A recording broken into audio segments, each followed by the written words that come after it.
Hello everyone, this is Lauren Steiner and welcome to a live edition of the Robust Opposition. It's not live to you because Facebook has put me in Facebook jail and I've got another 3 days till I get out. So it's live for the audience in this room, but when you see it, it'll have been taped several days prior. So with me is Allie, tell me your last name, Allie. Kasparian. Allie Kasparian, who is the founder of Bounty and Soul, which is a food organization in Black Mountain, which is the neighboring town to Asheville. And Allie has been running this organization for many years. She started it, and she's going to tell us about the organization and why the need is so great. So my first question to you is, why did you start Bounty and Soul? It's a great question, and I get it very often. It came out of a personal experience with food insecurity. I found myself food insecure and living paycheck to paycheck when I moved to the area about 12 years ago. This happened after a near-death experience that I had, and you know, I'm college educated and had a great job. You know, never thought I would experience food insecurity, but I did after, you know, this event, and just moved to the area. You know, I think a lot of people come to this area to heal and to find respite in these beautiful mountains, and that's what drew me here. I thought it would be easy to get a job. I've been, you know, I was a corporate executive for over 20 years, and that was not the case. So after many months of job searching and trying to find a job, I found myself having to clean houses and cook for people so that I could just make ends meet. So, and in that time, you know, I really wanted to find a community that I could, you know, live alongside. And so I landed in Black Mountain, and I became part of a community meal program there.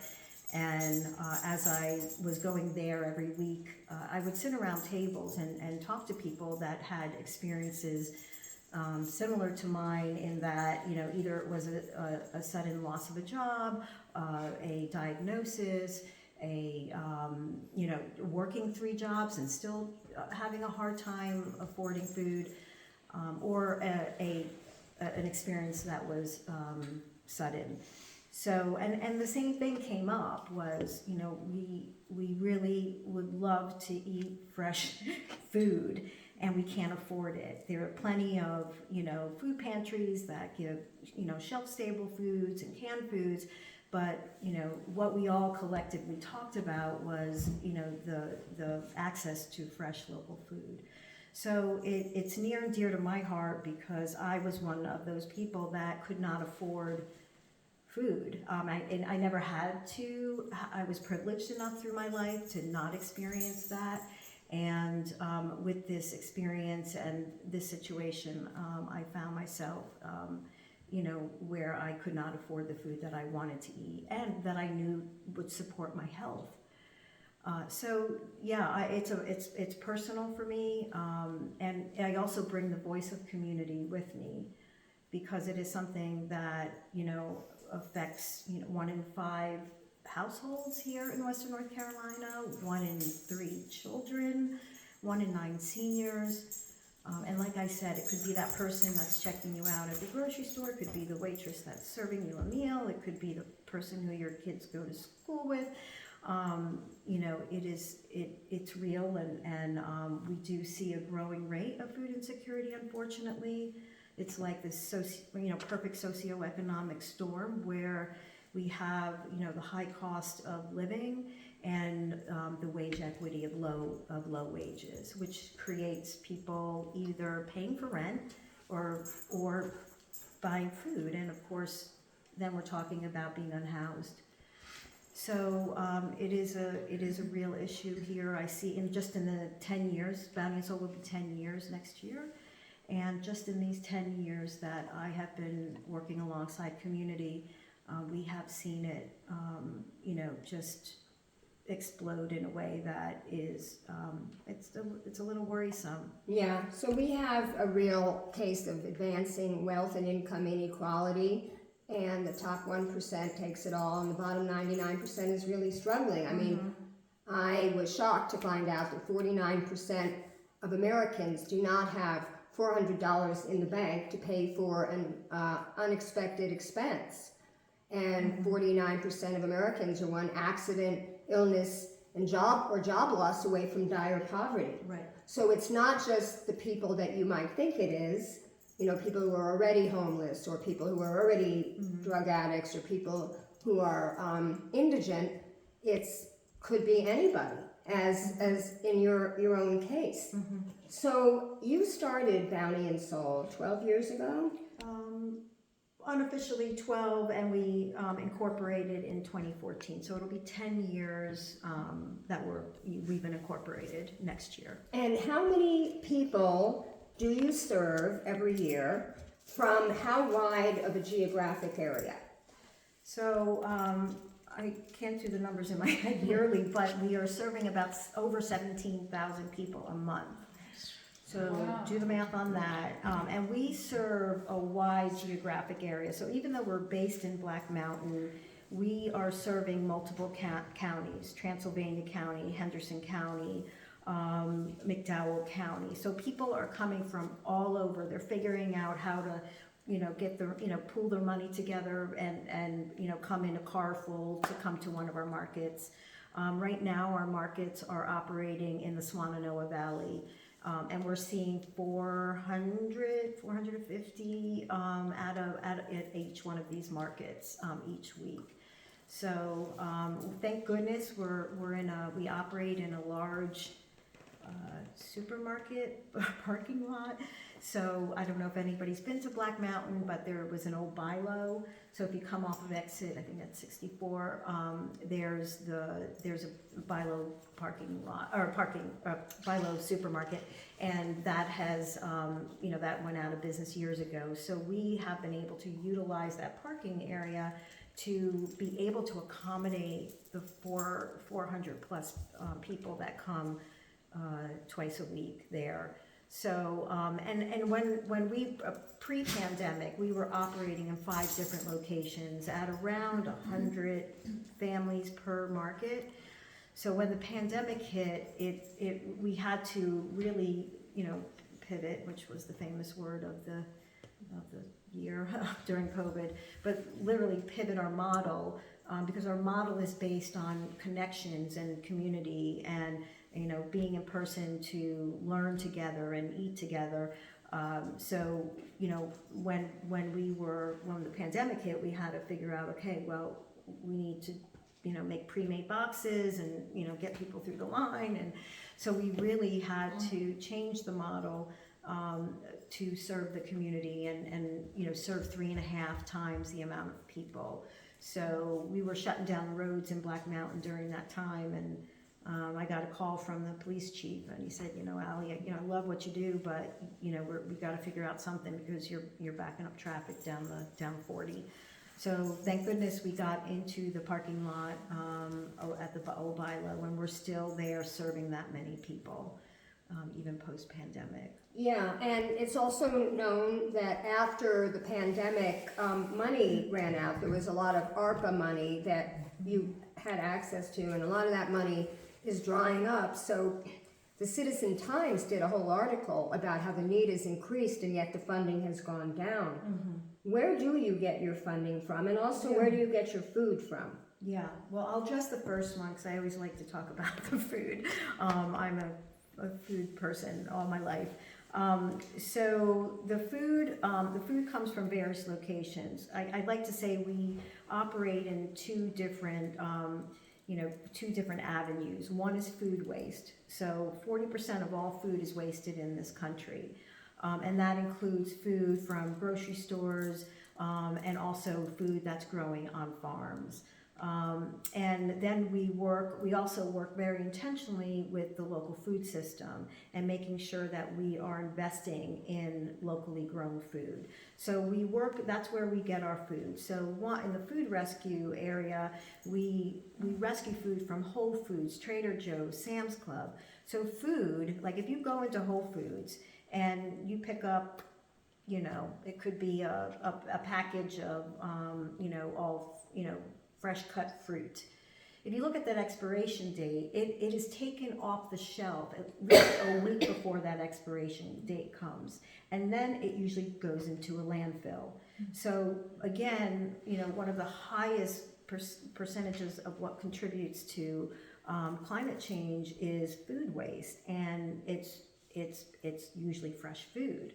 So there is this huge opportunity for us to come in and rescue that food, and I like to say it's repurposing it. It's giving it another whole life, another whole purpose in helping to support people that are food insecure. So we'll pick up 20,000 pounds a week at least from these sources, and those are the stores I mentioned. Also, we receive donations through Manna Food Bank. We are the largest distributor of produce. And also, like I said, we work alongside about 72 farm partners throughout 5 counties. And what that looks like is that we raise money to purchase food. And, I think the other thing we learned during COVID is really how fragile the food system is. So I'm sure you all saw pictures of, milk getting dumped down the drains and the mounds of zucchini in the Florida fields just going to waste. And then the backup of all these tractor trailers that couldn't make it across the country to deliver food. Well, really the answer lies in decentralizing a globalized food system and really focusing and investing in the local food system. So we do our part in that we raise money and we support our local farms and farmers. Another statistic that you may not know is a good percentage of our local farmers are food insecure, which is hard to wrap your head around because they're growing food. But every single thing that they grow, they have to get a profit for in order to survive. So certainly, when they have food that is, not sellable or not, high market value. So anything going to restaurants or farmers markets or, to supermarkets, it doesn't have a market. So that's where we come in. So we provide a market for grade B produce, which is, I'm sure you've all seen the little knob on your sweet potato or the little blemish that might be on, a parsnip. But this food is completely fine, and it's, it has all the nutrient values than beautiful food. So we come in and we provide the farmers with a market for that food, and then we distribute that through our community markets. The second way is if they donate some of their crops, we give them a tax write-off, so they can at least get they can recoup some money from any if they overgrow, or if somehow they come up with an abundance of tomatoes or squash or anything like that, any of those crops will come in and provide them a tax write-off for that food that's donated. And then the third way, which I really love, is when we ask farmers what do they need and what do they want, it's help. So we have over 480 volunteers. So we have the help. We have people that love to get their hands dirty and get down into the dirt. So we provide experiential learning opportunities on farms. One, it helps to provide hands-on support for the farmer, but at the same time, it's providing education for youth groups, adult groups, businesses come out and spend an hour or two out on a farm, and we talk to them about, this is how your food is grown, this is what a farmer experiences, and this is what it's like to invest in a local food system. It supports everyone. and we talk a little bit about food security. So, so we really work at the intersection of food and farms, and then we bring in that health component as well, which is really important. Food is medicine, and you know, most people that are facing food insecurity also are set up to have health issues because of the food that is being distributed out to those that are experiencing food insecurity. Yeah, a lot of people don't realize that you can be food insecure and still be heavy. You know, it just means that you're not eating nutritiously. And we all know, if anyone's seen that movie, Super Size Me, that a meal at McDonald's is very cheap, but it's also very unhealthy. So it's very important. And the Farm Bill, interestingly enough, which was just goes up for reauthorization every 10 years, and the Congress in such disarray, they just kicked it down the can. They just said, let's just keep it going and we'll look at it next year. They always try to cut money for SNAP. Yeah. SNAP stands for Supplemental Nutritional Assistance Program, otherwise known as food stamps. And you actually can use food stamps at farmers markets. And they have a program that I contributed to called Double Up, which is where they match the amount that your food stamps can use at farmers markets. And the thing is that it's like a little game that the Democrats and the Republicans play. The Republicans would love to cut the food stamps, and the Democrats would love to cut the subsidies for the unhealthy stuff, like corn and sugar and wheat and soybeans. They actually don't subsidize the healthy stuff. They call that specialty crops. So there's a move to try to get some subsidization of specialty crops now. But it is the biggest item, the biggest line item in the Farm Bill is the SNAP program. So it's very important, if you ever have contact with your representative, who is Chuck Edwards, and we have lobbied him, that you let him know that you do not want there to be any cuts in the SNAP program, and that you would like to see him talk about subsidizing specialty crops. He just did a tour of a regenerative agriculture farm, which is the kind of farm that Hickory Nut Gap is. And it's a better way to farm than sort of corporate agribusiness and factory farming is doing.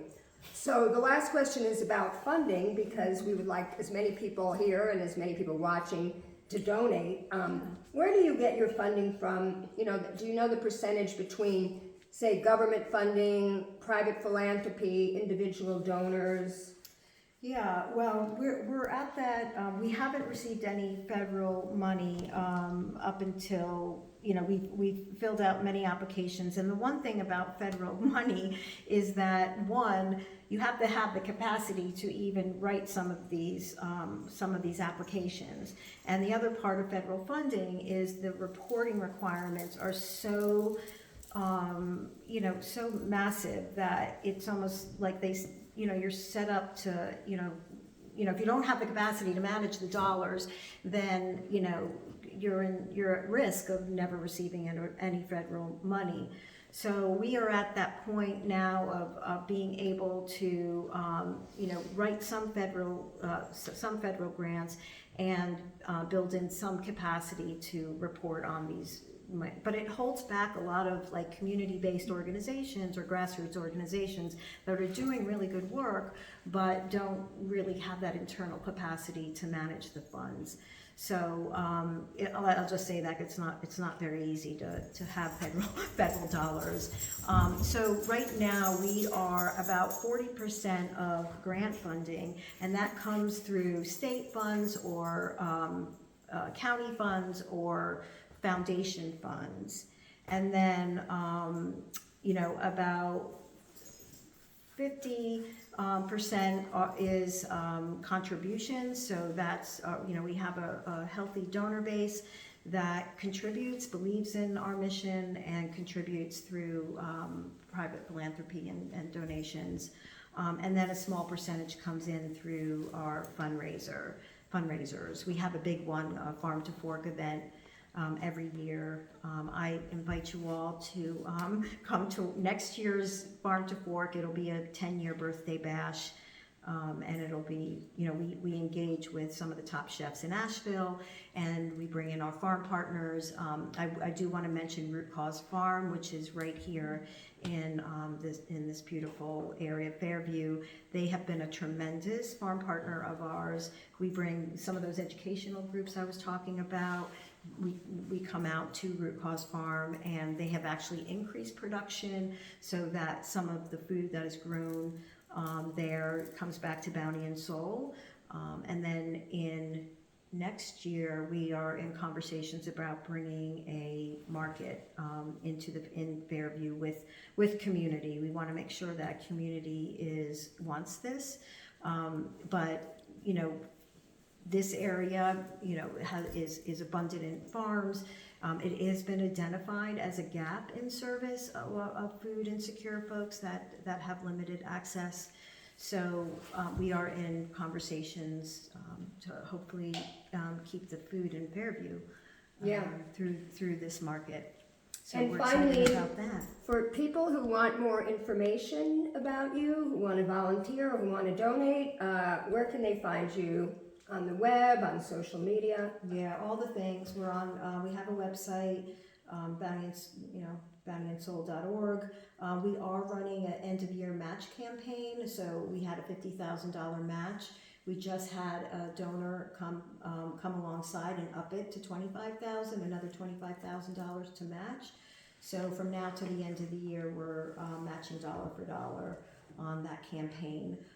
You can volunteer. The one thing about our volunteers is that it's a personalized experience. So we listen to what you want to do, how you want to contribute, whether it's a remote job and writing love notes, because that's another thing we do. We write inspirational notes to give out to at our markets, or it can be volunteering at Root Cause Farm or out on any one of our farms. It could be at our market, which is a really cool environment.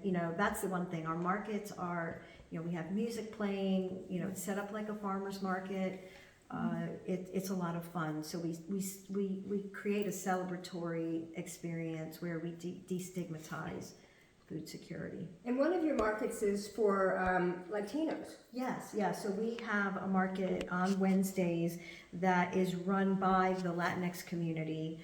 We have a native Spanish-speaking project manager that works there to build community, and it's a wonderful market. It's all done, everything is in Spanish, so the education is in Spanish. We connect with Spanish or Latin-run farms to grow culturally relevant foods that are distributed at the markets. So that's, if you speak Spanish, that's a great market to go to and experience what we do. Well, thank you so much, Anna. For Allie for being here with us, and we're going to have questions from the live audience after we end the videotape. But everybody, please go to Bounty and Soul, and is spelled out, .org, and give generously, and have a happy holiday season.